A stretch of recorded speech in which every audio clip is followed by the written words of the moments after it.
Vamos destacar a vida pessoal, depois vamos destacar a chamada dele, a sua desobediência, a sua missão e o término do livro de forma bem rápida, bem simples. E vamos lá. Jonas era filho de Amitai, versículo 1, diz assim, veio a palavra do Senhor a Jonas, filho de Amitai, dizendo, levanta-te, vai à grande cidade de Nínive. Bom, é a primeira vez aqui que a gente observa que um profeta de Israel, Deus dá uma incumbência para sair dos territórios da Palestina, de Israel, para levar a mensagem de juízo para uma outra nação, que eram os ninivitas. Os ninivitas eram uma nação cruel, maligna, tinha um exército poderoso, tinha formas de crueldade sem tamanho. Se você for olhar, fazer uma pesquisa sobre a história dos assírios, você vai ver como eram os comportamentos, como era o estilo de vida, como eles tinham prazer em matar, sabe? Um povo completamente cruel, mas um povo que tinha um exército bem preparado, uma das maiores potências mundiais daquela época, e que Deus simplesmente fala, Jonas, vai lá e prega. Então, ou seja, um cenário desse, em que você vai olhar para uma nação que tem todo esse histórico negativo, você não vai levar a palavra, né? Você não vai levar. Mas Jonas, ele vai fazer uma outra coisa que não era ir para Nínive, como a gente sabe da história. Bom, Jonas, ele foi um profeta do reino do norte. Ele foi do período do rei Jeroboão II, e até Deus teve misericórdia nesse período do reino Jeroboão II, que Deus prosperou nesse período. E ele, esse profeta, ele vai ter essa incumbência de fazer tal missão, né? Mas o texto vai dizer que ao invés dele ir para lá, ele vai para Tarsis. O entendimento dele era, eu ouvi a voz de Deus, Deus me chamou, mas eu não vou obedecer a voz de Deus, eu vou ir para Tarsis. Então, ou seja, ele vai se dispor para caminhar, mas ele pega um navio, vai para o porão e fica lá. E qual é o destino do profeta? O desejo do coração dele era ir para onde? Para a Espanha, que Tarsis é lá para o sul da Espanha. Esse era o desejo do coração de Jonas. Então, o que Jonas planejou para ele era, vou fugir da face do Senhor, vou partir para um outro país e nunca vou botar o pé em Nínive. E nunca isso vai acontecer. Sendo que Deus, como chamou esse profeta, e Deus contava com ele para fazer tal obra, e Deus queria ele, a gente vai observar, acompanhe comigo no versículo 3 e 4, lê alguém por favor aí no capítulo 1, a chamada de Jonas. A gente pode dividir aqui versículo 1 e 2, chamada de Jonas, e nos versos 3 a 4, a desobediência de Jonas. Lê alguém por favor, versículo 3 e versículo 4. Porém, Jonas levantou para fugir da presença do Senhor para o mar. E descendo a Jonas, achou um navio que ia para cá.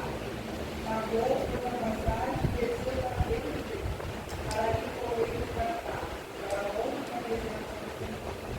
Mas o Senhor mandou ao mar um grande vento, e fez no mar uma forte tempestade, e o navio estava longe de sedar. Interessante, quando Jonas ele desce a Jope, ele acha o navio, ele vai para uma zona portuária, a primeira coisa que ele vê é o navio, foi nesse lugar que eu vou entrar. Interessante, né? E aí tem até, o profeta tem uma reserva guardada, com a passagem já garantida. Então, o primeiro lugar que ele vai encontrar é um navio, uma zona portuária, claro. E aí, quando ele faz tal atitude, diz o texto que o Senhor mandou um grande vento. Bom, a gente observa que o navio está em direção para Tarsis e Deus já manda um vento. Já começa por aí. Após o vento, Deus manda uma grande tempestade. Ou seja, se o vento ele acaba tentando deslocar a direção do navio, e Deus faz o quê? Agora manda tempestade. Manda vento, manda tempestade. E diz mais, que o navio estava quase para se quebrar. Ou seja, Deus controlando a natureza. Deus manda no vento, manda na chuva, manda em tudo quanto é lugar. E aí, para esse navio não ir para o destino, Deus vai interromper usando a natureza ao seu favor, para impedir de Jonas e Tarsis. Ou seja, o que Deus quis fazer é o seguinte: Deus mexeu com a natureza que ele criou para não deixar o profeta seguir o seu destino. Interessante, né? Deus ele mexe com toda a natureza que ele criou para não deixar o profeta ir para onde ele queria, sabe? E o texto vai dizer que não só aconteceu isso, é que os marinheiros começaram a tirar as mercadorias para ver se aliviava um pouco a embarcação, o navio, para tentar seguir a viagem. Então, ou seja, há um esforço humano dos marinheiros, e nem os marinheiros, que, por mais que fossem capazes de conduzir o navio com tempestade, mas uma grande tempestade, que a ponto que o navio ia quebrar. Então, qual foi a solução dos marinheiros? Olha, vamos aliviar a carga e tentar continuar a nossa jornada, sendo que falhou. Não deu certo. E Jonas está onde? No porão, dormindo. E a gente percebe que, mesmo com tudo que estava acontecendo, Jonas estava completamente pesado, profundo. Sabe aquele sono que você dorme 10 horas por dia? Será que a gente consegue? Não consegue mais, né? Você vê tão corrido, tem que só dormir 4, 5 no máximo. Né? Mas Jonas estava tão profundo sono que não sentiu nada. Não sentiu o terror dos marinheiros, não sentiu nenhum barulho de chuva, não sentiu nada, nem o vento, nem o barco balançar, de tão sono profundo que estava, que nada lhe incomodou. Interessante, né? Todo esse mover da natureza não incomodou Jonas em nada. O som estava pesado. Mas, porém, entretanto, diz o texto que o mestre do navio faz uma interrogação para ele no versículo 5. Porque levanta-te, invoca teu Deus, talvez esse Deus lembre de nós para que não pereçamos. Ou seja, o mestre vai até o navio, chega até ele e o acorda para justamente, olha, levanta, cara. Olha o que nós estamos passando aqui. De repente, aí o Deus que talvez, não sei qual Deus, que tipo de Deus você serve, mas faz um clamor que talvez esse problema pare. Por quê? Porque os marinheiros também tinham seus deuses, mas o clamor dos marinheiros em nada se valeu de nada, porque eles tinham lá a sua forma religiosa, mas mesmo assim não impediu a agir de Deus, porque a situação era justamente com Jonas. Então quem resolveria o problema ali da tempestade era Deus com Jonas, não com os marinheiros, sabe? Eu vou dar oportunidade. Diz mais assim, ele dizia a cada um seu companheiro: vinde, lançamos sorte para que saibamos a causa deste mal. E lançaram sorte, a sorte caiu sobre Jonas. Então disseram: declarando tu agora, por que razão sobreveio este mal? Qual é a tua ocupação? De onde vem? Qual é a tua terra? E o povo, quem és tu? Ele disse: eu sou hebreu, e temo ao Senhor, Deus do céu, que fez o mar e a terra seca. Interessante que após esse interrogatório, eles começam a indagar Jonas. Onde tu vai? Qual é a tua habitação? Qual é a tua nacionalidade? Porque não sabemos que tipo de sorte foi essa que foi lançada, mas que justamente caiu sobre ele, direcionando o problema para Jonas. Então os marinheiros começam a interrogar: olha, qual é a tua ocupação? Qual é a tua terra? Porque se você reparar bem, se você for reparar bem, quando Jonas ele paga uma passagem no navio para entrar, ninguém entrevista Jonas. Quem é você, rapaz? Você está indo para onde? O que você faz aqui? Qual é teu Deus? Ninguém faz isso. Jonas não passa ali com uma peneira ali quando entra na embarcação, mas ele só é apenas indagado, interrogado quando acontece a tempestade. Por quê? Porque eles descobriram nas suas sortes que o problema era Jonas. E aí Jonas, ele responde dizendo: eu sou hebreu, eu temo ao Senhor que fez o mar e a terra. Ou seja, ele está dizendo só: o Deus que eu sirvo é o Deus que você que está aqui no nosso meio. O mar, o vento, a tempestade, tudo. Esse é o Deus que eu sirvo. Então isso trouxe um pavor para eles. Poxa, o Deus que ele serve, o Deus que criou o mar e a terra seca, e qual o problema que eles estavam passando? No mar. Então se ele fala que esse Deus é que criou o mar, para eles, e exatamente caiu o terror. Poxa, esse Deus que ele serve é o Deus que criou o mar, na qual estamos passando uma grande tribulação. Essa foi a questão. Mas Jonas, ele não se oculta do que ele é quando ele é interrogado. Quando a pressão vem, aí ele se declara. Porque enquanto ninguém incomoda, fica no profundo sono. Mas quando vem a pressão, quando vem quem és tu, de onde tu é, quem é o Deus que tu serve, qual é a tua habitação, aí vou me revelar quem sou eu. Eu estava com um agente secreto, mas agora eu vou me revelar. E só em meio às tempestades, à turbulência, em que Jonas ele se coloca, ele se reconhece: olha, eu sou hebreu, temo a Deus, Deus. E disseram: por que tu fizesse isso? Pois sabiam os homens que fugiam diante da parte do Senhor, porque ele tinha declarado. E disseram: o que faremos nós para que o mar se acalme? O mar se engrossava cada vez mais. E aí Jonas disse: levantai-me e lançai-me ao mar, e o mar se aquietará. Porque eu sei que por minha causa sobreveio essa tempestade. Então Jonas vai, responde todas aquelas interrogações, dos marinheiros, quanto à habitação, e tal. Jonas responde, e Jonas dá a resposta: olha, se você me lançar no mar, isso aqui vai acalmar, isso aqui vai se aquietar. Mas para pensar, mas por exemplo, se os marinheiros fizessem tal coisa, o sangue daquele homem não cairia sobre eles? Essa era a preocupação. Porque olha só, se eu jogo lanço homem no mar, aquele sangue pode ser cobrado de mim. E a gente pode estar ocupado. Mas aí, Jonas fala: não, olha só, pode me jogar ao mar, que isso vai acabar. A princípio, eles não jogaram.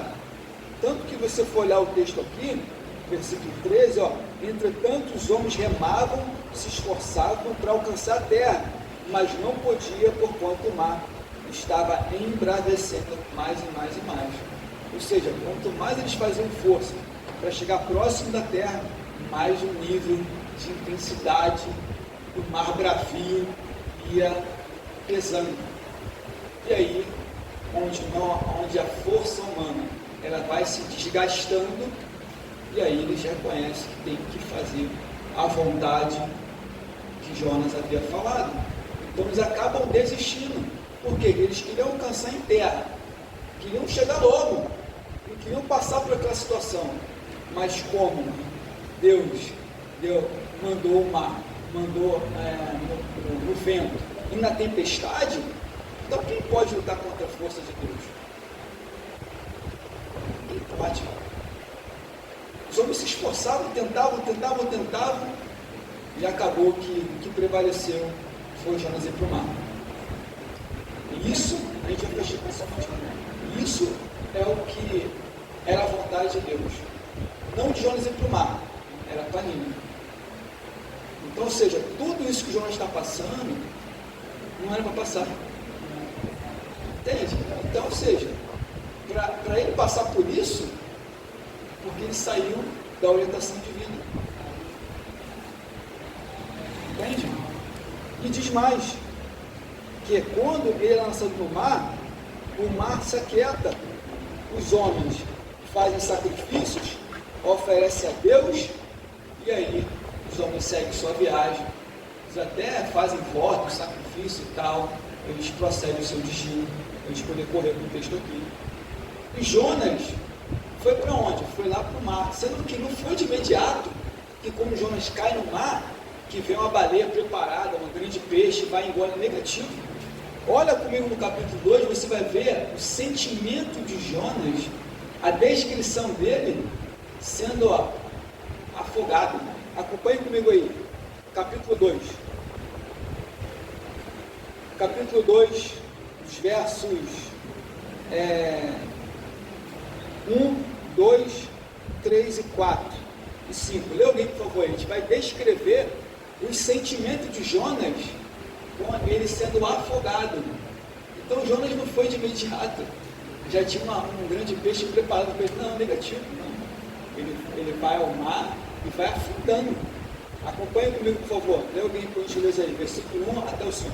E orou Jonas ao Senhor, seu Deus, nas entranhas do peixe, e disse, na minha angústia clamei ao Senhor, e ele me respondeu, no ventre do inferno gritei, e tu ouviste a minha voz, porque tu me lançaste no profundo, no coração dos mares, e a corrente me cercou. Todas as tuas ondas e as tuas vacas têm passado por cima de mim.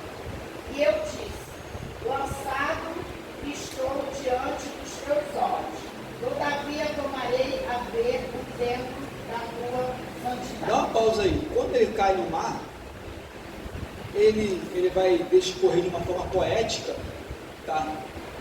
Aqui ele não está no ventre ainda, só depois, mas ele vai descrever, depois que ele escreve o livro, ele vai relatar os sentimentos que ele passou aqui de forma poética, dizendo o seguinte, olha, no ventre do grande abismo, eu gritei, e tu ouviu minha voz. Ou seja, conforme Jonas estava afundando, é como se ele tivesse a sensação que lá no mar tivesse um grande abismo. Ele está indo. Diz, mas assim, porque tu me lançaste no profundo coração dos mares. Ele não está indo, está descendo. E as correntes das águas me cercaram. Todas as tuas ondas, as tuas vagas têm passado por cima de mim. Ou seja, uma sensação de afogamento, de ser asfixiado. Ele está indo.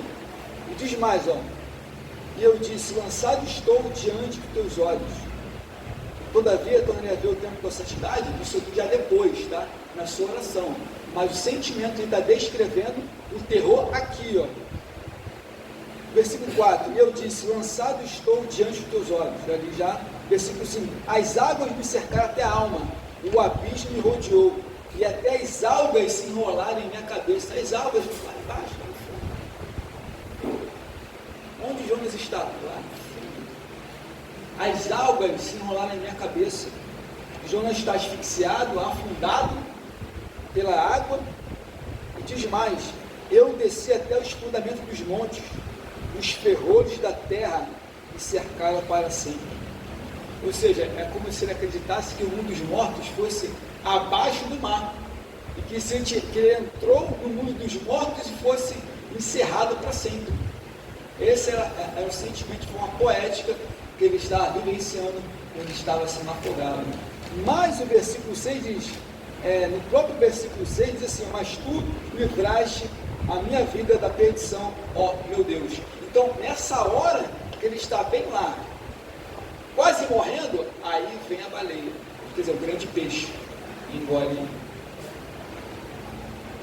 Ele está quase partindo, e aí o grande peixe, engole. Ou seja, Deus livrou a alma dele lá no abismo dos mares. Deus livrou a alma de Jonas lá no fundo do mar.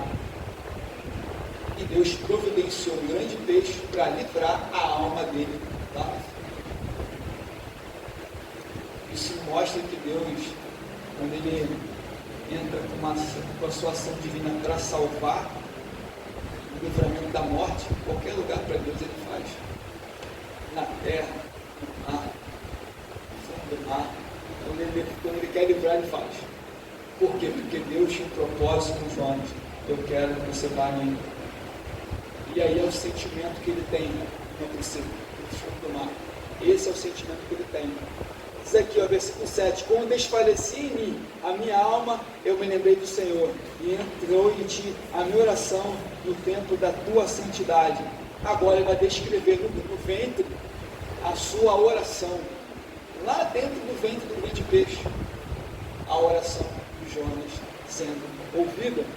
E diz mais, os que observam a vaidade, os que observam as vaidades, vã deixa a sua própria misericórdia. Ou seja, é como se os povos que adoram ídolos, que reverenciam, que cultuam, como o próprio povo do Reino do Norte, onde Jonas fazia parte, que adorava ídolos, quem serve a eles, abandona as misericórdias de Deus. Então ele estava mostrando o seguinte, olha, confia no Senhor Deus, porque Ele tem a misericórdia, porque Ele tem o livramento. Mas os confiam nos deuses são vaidades e são coisas ruins. Mas confia em Deus, que Deus tem a misericórdia.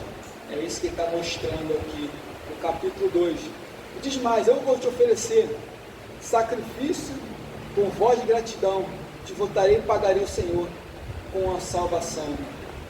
E após isso, após esse ato miraculoso, poderoso de Deus, lá do profundo dos mares, aí Deus vai conduzir ele. Ficou 3 dias lá, 3 dias. 3 dias. Tem noção que é isso, cara? 3 dias dentro do ventre de um grande peixe. Mas esses 3 dias que ele ficou lá embaixo, era livramento de Deus. Um cenário completamente difícil, né? Porque tinha tudo para ele morrer, mas Deus livrou ele lá no fundo do mar, estava lá. Estava sendo livrado, Deus estava cuidando. Até que Deus dá ordem para a baleia. Então, quando a gente olha para o livro de Jonas, Deus ele dá ordem. O vento dá ordem para a tempestade, dá ordem para a baleia. Ou seja, toda a natureza está sob o comando do nosso Deus. Tudo que Ele criou está no comando dele. E quando Ele dá ordem, tem que obedecer. E aí, o grande peixe vomita Jonas em terra. E aí Deus fala com ele agora, vai para Nínive outra vez. E prega contra Nínive. E assim, no capítulo 3, para a gente poder correr para o final, Jonas vai fazer a vontade do Senhor. Depois de uma experiência de quase morte, quase que partiu, depois de uma experiência difícil para ele, agora eu vou fazer a vontade de Deus. Depois de quase morrer, não, agora eu vou fazer a tua vontade, eu vou pregar a palavra. E aí o que ele faz? Ele vai até a cidade de Nínive, uma cidade de caminho de 3 dias, e grande era a cidade. Ele percorre em 1, uma coisa tem que ser feita em 3. E aquele profeta vai correr e vai dizer, dentro de 40 dias, Nínive vai ser destruída. Um povo idólatra, um povo sanguinário, um povo com um exército mortal, um povo completamente ruim, e o profeta vai com muita vontade. Nínive vai ser destruído. Nínive vai ser destruído dentro de 40 dias. Essa era a mensagem. Era só o que Deus queria que ele falasse. Aí você vê uma pessoa estrangeira, um hebreu, entre os assírios, um outro tipo de cultura, de religião, e chega alguém lá completamente estranho, e chega, olha, Deus vai destruir essa cidade. Mas aí é para confundir mesmo. Sim. É aquele que ninguém dá nada, que ninguém fala, que acha que não é nada, é estrangeiro. Aí Deus usa a boca para confundir os que acham que sabe demais. É assim que Deus faz. Era só essa palavra. Deus vai destruir a cidade. Não interessa a mensagem, o importante é obedecer. Sim. E você obedecendo, as bênçãos alcançarão a nossa vida. Quando nós desobedecemos, volta aí o quê? Maldição. E é uma cidade, gente. É uma responsabilidade muito grande. Mas ele resolveu, depois do vento, depois da tempestade, depois do processo, não é assim a nossa vida. Nós precisamos, às vezes, passar por isso para obedecer e falar, não, agora eu vou. Agora chegou lá. Agora não tem para onde fugir. É mais fácil obedecer, né? Mas eu acho interessante, meus irmãos e irmãs, porque assim, às vezes os homens da Bíblia Sagrada, eles, claro, não eram seres robóticos, né? Eram seres que tinham sentimentos de, talvez, de aceitação e de não aceitação. Foi o caso de Jonas, sabe? A gente fala sobre Jonas no sentido de, um profeta fujão, um profeta tal, mas são sentimentos que também se assemelham ao nosso, sabe? O sentimento mesmo. Então a Bíblia não oculta isso, para mostrar que todos aqueles que Deus assim fez, todos prontamente estareis aqui. Muitos fizeram isso, mas o caso de Jonas foi não, cara. Mas ele tinha razões para não fazer isso.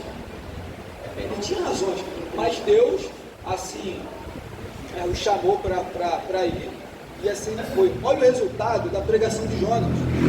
Vamos ver o resultado. Leia, por favor, versículo 4 até o versículo 8. Leia alguém rapidamente, os versos 4 ao verso 8, que aqui é o resultado da pregação de Jonas e Nínive. Capítulo 3. Começou Jonas a entrar pela cidade a caminho de um dia. Pregava e dizia: ainda 40 dias e Nínive será subvertida. E os homens de Nínive creram em Deus e proclamaram um jejum. Vestiam-se de pano de saco, desde o maior até o menor. Dá uma pausa aí. Repare bem que após a pregação, os homens de Nínive creram em Deus. Olha só, primeira coisa, eles creram. A mensagem era essa: Deus vai destruir. E eles creram que Deus ia destruir.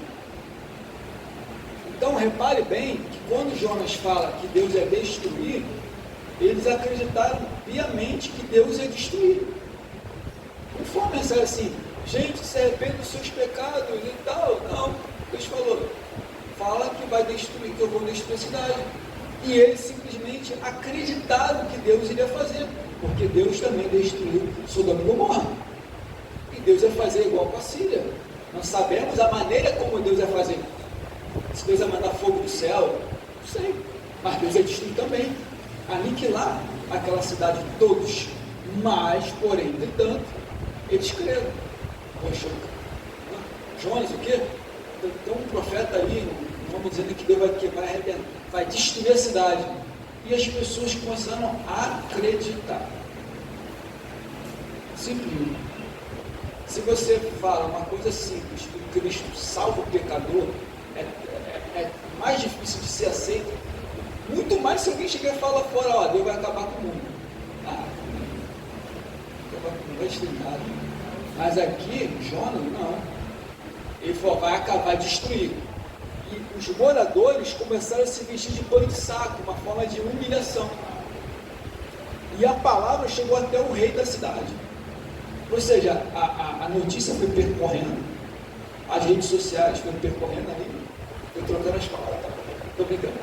Não tinha rede social, cara. Mas assim, as pessoas foram falando, foram comentando e tal. Quando chegou lá no poderoso do reino, o que o rei faz?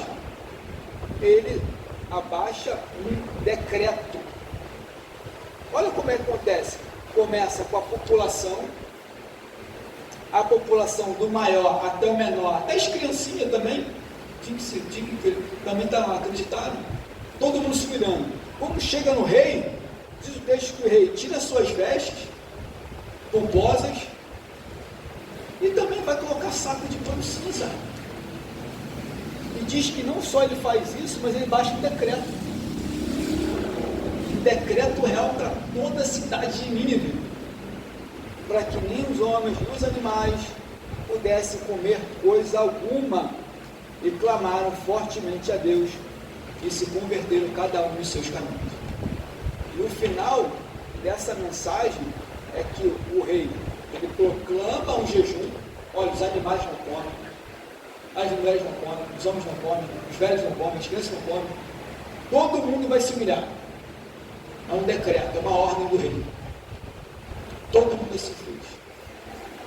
A cidade inteira em humilhação, em prostração, em arrependimento das suas obras malignas.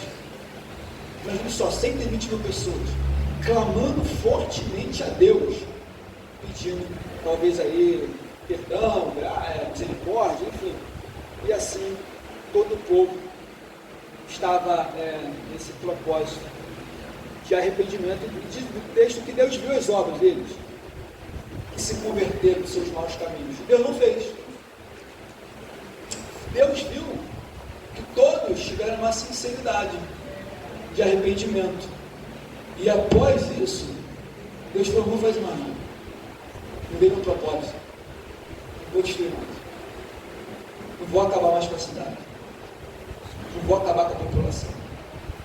Não vou exterminar ninguém. Eu vou dar uma segunda chance para elas. Por quê? Porque eles se converteram, clamaram fortemente a Deus. E se clamou, Deus viu as suas obras e Deus respondeu. E como é que Deus respondeu a esse clamor? Não destruiu esse povo. Os assírios não eram judeus, não era hebreu, não era nação eleita, mas a mensagem chegou. E aí, Deus viu as obras e falou assim: não vou destruir mais. Mas, para a gente fechar, o profeta ficou desgostoso. A mensagem foi boa, mas o profeta não gostou. O profeta não gostou da conversão. Ele não gostou. Hoje em dia, quando a gente prega, uma alma se converte e fica feliz, a igreja bate palma, a gente celebra, vamos cantar o hino e tudo mais, em vez do profeta.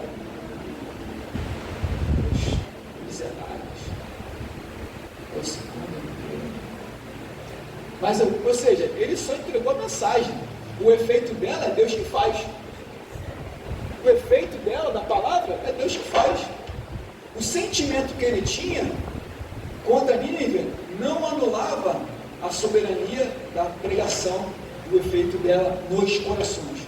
Por mais que ele não quisesse, ele entregou a palavra, então Deus faz o efeito dela. Ainda que ele, poxa, mas eles, Senhor, os assírios se convertendo, poxa, Senhor, isso traz um desgosto enorme. E nesse desgosto, diz o texto que ele ora. Ele orou lá no ventre do peixe: ah, Deus, quando eu vou ver o tempo da tua santidade, pagarei meus votos. Quando eu ver o tempo do Senhor, eu vou fazer ofertas de sacrifício para ti, ó Deus. Aí no capítulo 4, ele ora com indignação. Depois de ser livrado do mar, engolido pelo grande peixe, agora no capítulo ele ora indignado, chateado. Estou chateado, Senhor, estou bicudo. Viu uma oração de uma pessoa chateada, com raiva, de indignação, uma oração de indignação, e Deus ouviu.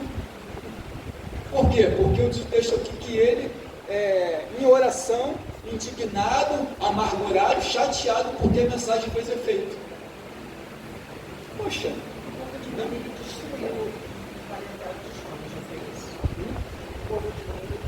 Não sei me informar, não sei. Historicamente eu não sei, eu não tenho a certeza para te afirmar. E aí, diz o texto que, acompanhe comigo aí, por favor, leia os versos 2, e o verso do 2 até o 4, por favor, rapidamente para a gente fechar a aula aqui. Falta pouco. Rapidamente. Orou o Senhor. Alguém pode ler, por favor, rapidamente aí? O Senhor e disse: Ah, Senhor, não foi esta minha palavra, estando ainda na minha terra, por isso é que me preveni, fugindo da paz. Eu sabia que era Deus, compassivo e misericordioso, longânimo, grande em benignidade, e que te arrependeste do mal. Peço, pois, ao Senhor, tira-me a vida, porque melhor me é morrer do que viver. Aí descreve, aí Deus, ele em oração dela, melhor morrer do que viver, cara. Eu sabia que o Senhor ia fazer isso. Eu sabia que se eu fosse para ele pregar, o Senhor ia ter misericórdia. Interessante, né? Eu sabia que se eu fosse pregar, o Senhor teria benignidade. Porque eu sabia que se eu fosse pregar, o Senhor teria bondade por indivíduos. Ainda que eles não merecessem. Eu sabia. Por isso que eu não queria. Porque eu conheço o Senhor. O Senhor é bom, o Senhor é misericordioso, o Senhor é justo. E eu sei que se ele se convertesse, o Senhor ia estender a sua bondade e a sua misericórdia. Então, ou seja, se ele não queria, se Deus tinha misericórdia dele, por que não tem misericórdia dos outros? Porque se ele saber, não, Deus, se eu pregar lá, eu sei que o Senhor vai estender a sua misericórdia. Então eu vou pregar. Por que ainda não? Calma aí. Mas ele veio que no final, eu sabia que o Senhor é bom. Eu sabia que o Senhor é misericordioso. Eu sabia que o Senhor tinha misericórdia. Eu sabia que o Senhor ia fazer isso com o indivíduo que cresce na palavra e desacreditado. Diz mais, para a gente poder ir para o final. Versículo 5. Então Jonas saiu da cidade, assentou-se ao oriente da cidade, fez ali uma cabana, assentou-se debaixo dela, à sombra, até eu ver o que era na cidade. Ou seja, depois da pregação, depois que o povo lá se converteu, Jonas achou que Deus ia destruir do mesmo jeito. Ele foi para um lugar alto, olhou para a cidade, fez uma cabaninha, falou assim, agora eu vou ver o espetáculo. Agora eu vou ver o show de horrores. Vou ver o povo morrendo, Deus tacando fogo em todo mundo. Vou ver os palácios caindo, as casas caindo, vou ver toda a destruição. Isso que ele queria ver do povo de Nínive. Mas o que ele queria ver, a destruição não viu. Porque Deus agiu com misericórdia. Entende? Então Deus agiu com bondade e misericórdia.